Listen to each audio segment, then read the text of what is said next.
Hello, Tracy here with another scrapbooking process video. I hope that those of you who celebrate Christmas had a wonderful Christmas, and those of you who did not had a great holiday, whatever it was that you celebrated.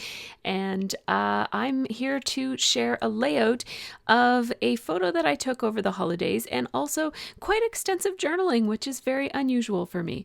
So I'm starting by having a look at some of the supplies that I have on hand. I have the entire Snow and Cocoa collection, thanks to American Crafts for that.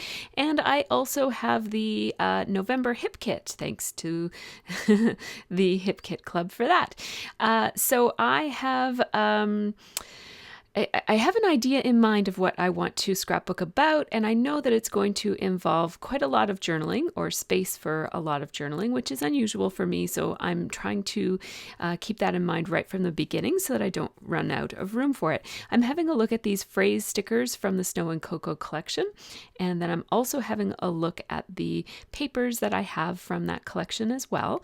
And this layout is about me, and so I am picking my very favorite pattern. I have that really cute open plaid. I'm calling it open, just meaning that it's a light, airy plaid as opposed to a dark plaid. And then I have that beautiful wood grain paper with the variations, like with the kind of wavy lines on it. I love that. And this layout, I'm trying to pick patterns that are kind of calming, but also bold, because it's about me and I do like bold patterns, but it's also about being calm. So I use the Hipstamatic app, and the filters that I used on that are the Wonder Lens and the W40 film, and I do have a video coming up about Hipstamatic, so take a look at that when it comes out.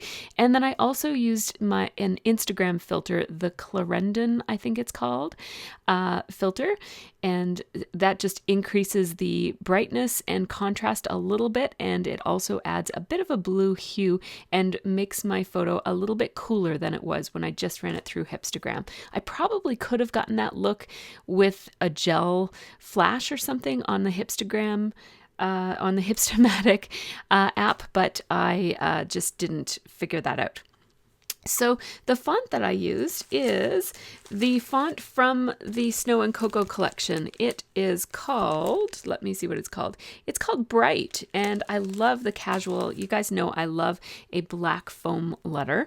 And so I'm just playing around with a piece of wax paper here to play around with placement. I was going to put the photo over to the left-hand side of my title and have it be left justified, but at the last minute I decided to put it over to the left side of my photo. Wait a minute. I was going to put the photo on the left side, but now I'm putting the photo on the right side. And the title is going to go basically in front of my photo. And that is because this layout is more about the phrase comfort and joy than it is about necessarily a picture of me. So this is more about my take on the holidays for 2016, and I'll talk about that when I get to the journaling. So you saw me just use my ruler to tear that pink paper. All of this is from Snow and Cocoa. And now I'm taking two strips, one thin and one wide, to run across the top, and then the wider one will go across the bottom. Using a wider strip at the bottom just anchors the page.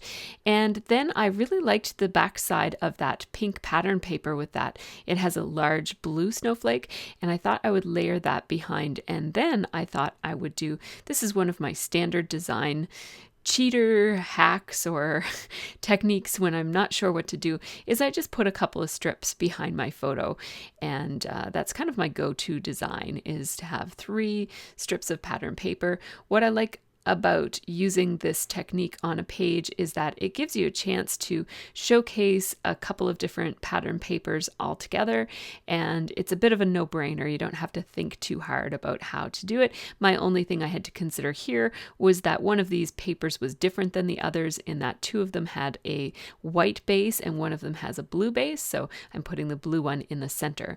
Now I did, because I was just using a scrap that I had on hand for that blue piece, it wasn't quite long long enough, and I could have just cut it and separated it and made it look like it was longer than it actually is, but I thought that that would involve a little bit too much fussing to make sure that the top and the bottom lined up, so I just ripped myself another piece so that it would, so that I wouldn't have to finick with that. Wait, is finick a verb? I don't know. I don't think it is.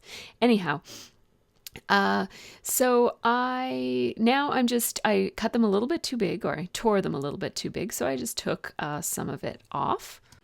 I just basically made 2 of the pieces of paper that were a little bit too long, just made them shorter by tearing them off a little bit at the ends of them, on the edges. And now when I'm putting these 2 pieces of paper onto the pink, I made sure that I glued over to the sides, like to the far right and the far left, so that I could just slip that blue piece in where I wanted it to fit. And basically, I wanted the whiter piece of pattern paper with the little half circles. I wanted that to be overlapping in a certain way with that little jig of the pink paper that comes up a little bit where it wasn't torn perfectly. I love imperfectly torn papers, and so I always leave those little edges on, and I just wanted it to layer a certain way with those pattern papers below it. So now here I am. I'm thinking about buying a T-square, and this is not, what I would need would be a flat T-square, but I'm not entirely sure that I'll use it. You guys know I don't do a whole lot of measuring, and I'm not usually too careful about lining things up. On an impulse, I almost bought a T-square, and then I thought, wait a minute, I think we have a T-square that's not for scrapbooking. Like it's got too much dimension, so it's not working all that well. But I thought I'll use the one I have for a little while, and then if I feel like I need, like I'm using it a lot, I'll buy the flat T-square that I was thinking about buying. And I don't know if it's because it's 2-dimensional, it's not really made for scrapbooking or flat work. It's more of a carpentry T-square. But anyhow, it wasn't quite working the way that I wanted it to. And I think the lesson in all of this is that for a reason, I don't tend to use rulers very much. And so I don't think it's what kind of a ruler I have. I think I'm just not a ruler user, and I just enjoy the process a lot more when I can just wing it and eyeball things instead of trying to line things up, because this right here I'm finding a little frustrating. So what I'm using here is my centering ruler, which is also a lining ruler. And so you see that it has all of these lines, and it's clear, so you can line it up such that your lines are far apart or close together. And so you just kind of line it up so that, well, you can see as I do it. I don't really have to narrate it. But I think that really this ruler is all that I need. So I think the lesson learned from trying to use the T-square is that I don't really need a T-square.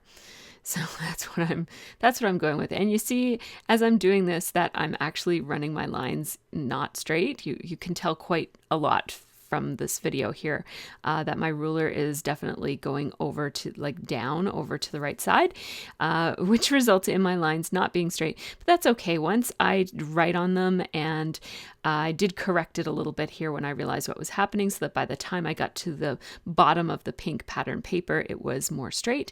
And by the time you write on your lines, it's okay if they're not absolutely perfectly straight. So I think that this centering ruler that I already have is really all that I need. So I did skip over the journaling part just because it is so extensive. This journaling is all about, I'm just using my Staedtler white eraser, and in order to erase and not make my journaling go faded, I'm just using the weight of the eraser itself to erase those lines. Now, this journaling is all about how this holiday in particular really did not go as planned. And so because of that, we really focused on making sure that since we knew we couldn't get to all of our holiday traditions, we made sure that we focused on doing the things that really bring us comfort and joy. So there was lots of coziness, lots of downtime, lots of doing the things that we love to do, and then just buying cookies because we don't necessarily love baking, and that sort of thing. So I did underline all of my journaling. I love how that looks. It just makes it look kind of integrated and like it belongs on the page. And now I've chosen 3 spots where I'm going to put my embellishments to make a visual triangle on the page. So I've got 2 flare badges, the Christmas tree one and the one that says wonderful, and then that rubber snowflake clip up above my head. That is the 3rd place. So I'm going to work my way around the page doing all of these. I'm trying to layer some labels here that will kind of pop out under around where my chin would be in that photo if it weren't cropped. And so one of these labels is an October afternoon label. One of them is a label from a set of print and cut labels from the Scraptastic Kit Club, and actually 2 of them, the top one and the vellum one, are both printables, print and cut files from Scraptastic. And those files, you know, those printable labels are readily available. Lots of places make those. So my journaling here says, thankful for the ability to laugh in times of stress. And I really wanted that label because that label really just kind of explains why there's a picture of me laughing on this layout. Because it doesn't sound like like a very funny topic otherwise. And so I just used some Stampin' Up! Dimensional adhesive to pop that up off the page to cast a bit of a shadow. This is the only thing that is really popped up here. When I layer my labels, I often will layer the top layer with some pop dots, but in this case I had all of my labels be flat. Now I'm just using a little bit of ATG adhesive on the back of that flare badge. That flare badge is from the Hip Kit Club and it's exclusive to the kit. And now I'm having a look at these Snow and Cocoa phrase word stickers and also the Snow and Cocoa sticker elements. And I've just labeled 2 of the sticker elements, the banner and then that pink phrase sticker. And I've layered them so that it looks like that paper clip is holding them in place. And I like how that looks. And then I'm going to take another phrase sticker and basically I'm making a little cluster of phrase stickers here. There's a cluster of labels on the other cluster. So I want to bring some labels up here too. So there's that set of label stickers from October Afternoon again. It is from the Postmarked collection, or it's called Postmarked. And so I'm using all labels from that. Now those are off-white, but some of the elements in the Snow and Cocoa are off-white. Some of them are white and some are off-white. So that's okay to mix and match them as long as you don't mind that look. Then I just grabbed a little sticker and trimmed it down so that the cozy was the right size so that it would fit properly on that little label. And now I'm over here on this corner. I'm pretty sure I'm going to move things over because I realized I was mostly out of frame here. What I'm doing is I'm just looking at that little box of labels that I have die cut from the Scraptastic Kit Club. And I am just I'm trying out a variety of different long labels because I like to pair a circular label with a rectangular type of label. And so I'm looking for something rectangle, preferably a long skinny rectangle to layer under or over the circle label. That's pink. And that black one was just adding a little bit too much contrast. It would have been okay, but then I would have felt the need to add black to the other 2 clusters. And I looked at the other 2 clusters and they were looking pretty okay the way they were. So I didn't really want to introduce black there in the other 2 places. So here I'm going to switch the vellum for a white die cut label. And again, that's from the Scraptastic ones that I had that case of. And this means that there is an element of white and an element of cream in each of the clusters that I have. So that just makes that cluster blend in better or be more cohesive with the other clusters that are already on the page. So there's something white and something cream in each of those clusters. There's also labels in each of those clusters, but there aren't yet phrases in each of the clusters. So I'm going back and adding some phrases to the 2 clusters that don't have any yet. And the other thing is that because the cluster up in the top left-hand corner falls off the page, like it runs off the edge, I want to run some things over here off the edge as well, just so that whenever I run things off the edge, I do usually prefer to do it in more than one place and sometimes in all 3 places if I have a visual triangle going on my page. And that space for the title is still left empty. I haven't forgotten my title. I will get back to it. And I'm running these so that they are interrupted, meaning I made it so that they made good sense as they were, but they were interrupted so that, for example, up in the top right-hand corner, it says Cold Cozy Nights, and the S in nights is cut off, just for a little bit of extra interest and to make it look more natural. I actually haven't cut off the edge of that quite yet, but I will cut it off. It extends over into the air right now. So I have little phrase stickers in each of my corners now, in each of the corners of my visual triangle. This last one says, "'Tis the season." And now I'm looking for one that says, I'm looking for a place to put this one that says fuzzy socks, because I love fuzzy socks. So that one has to go on this page. And I put a bit of a gap between the top two and the bottom one on the cluster in the top left-hand corner. And I felt the need to put a cluster in that top left-hand corner because my journaling, despite the fact that I used a ruler, my journaling still kind of slouches a little bit along that left-hand margin. And so I just wanted to de-emphasize that and make it maybe look a little bit more like it was supposed to be that way by putting a cluster there to fill some of that weird space that was caused by my inaccurate lines. So now, again, I'm going to play around with the idea of using a ruler here to line up my letters. And then I thought, see, this is exactly why I don't use rulers, because I hate it. I hate using rulers. So finally, I'm like, what am I thinking? I'm going to be true to myself and just wing it, because that's the way I like to do things. So I'm going to put that C down a little bit. And I like the casual look of letters that aren't perfect anyways. So now I'm going to scooch over Joy because it seemed like the Y was closer to the photo than the T was. So I moved it over like that. And I'm really liking how this looks. Really, really liking it. I'm going to add these little diamond shapes. They're actually squares, but they're half and half of two different colors. And I'm putting them kind of lined up in pairs, and one is a triplet.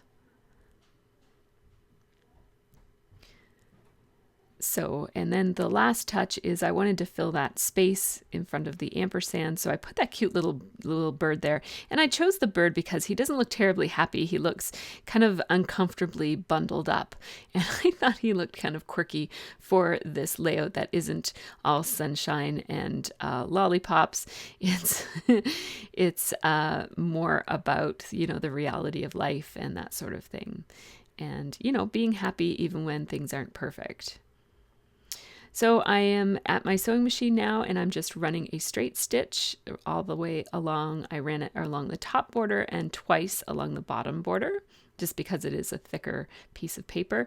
And then I decided, I wasn't planning to do this, but while I was over here, I decided to run a few lines of stitching in each of those clusters, just horizontal lines that will mirror or line up with the letter stickers that are on my page. And again, because I have already put the flare, because I wasn't really planning to do this, I'm limited in where I can put these stitches, but I'm just working with what I have. So I may have put those stitches in different places if I didn't already have flare attached to my page, because it's very difficult to sew very close to flare without removing it. So I'm just going to take these off using my handy dandy American Crafts beautiful gold scissors. Love those scissors. I've received a few questions about it. They're from American Crafts, and you can get them at a variety of different stores that sell American Crafts stuff. And they're really heavy duty, beautiful scissors. I absolutely love them.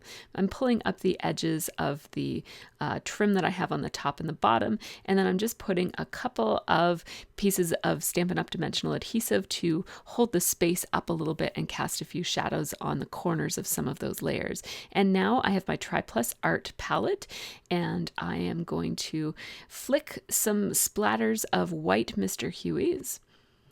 And I'm just covering up with some extra pieces from my print pack from my Picture Make Charm, which is what I print all my pictures with. And I just want these to land, I want them to look like they're kind of coming from the layout. So I'm starting on the page and like starting over the page, holding the flicker so that it's above the page, and then I'm working my way off. Sometimes I work my way onto the paper from off, but in this case I wanted it the other way. So here is the final product. Yay, it feels so good to scrapbook in 12 by 12. I really am a 12 by 12 gal at heart. This is my jam entirely. Like I am so happy when I'm scrapbooking 12 by 12.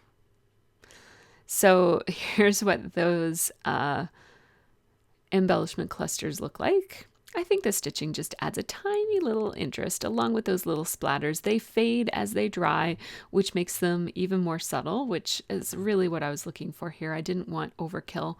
And I left the ones that landed on the phrase stickers. I just left them there. You can still read what it says. It looks nice and natural that way. So I hope you guys have enjoyed this process. I'm going to just put on some music now and you can check out the photos at the end. Please be sure that you've subscribed to my channel and that you click the little bell if you want to receive notifications from me. YouTube has changed a little bit, so in order to keep on getting those email notifications, make sure that you click the little bell button as well as subscribing. I really, really appreciate all of your likes and comments and everyone who has subscribed. It really does help me out. It helps me continue to have the time that I need to do these videos by supporting me in that way. So thanks so much. And I hope that you all have a really wonderful rest of your December and a fabulous New Year.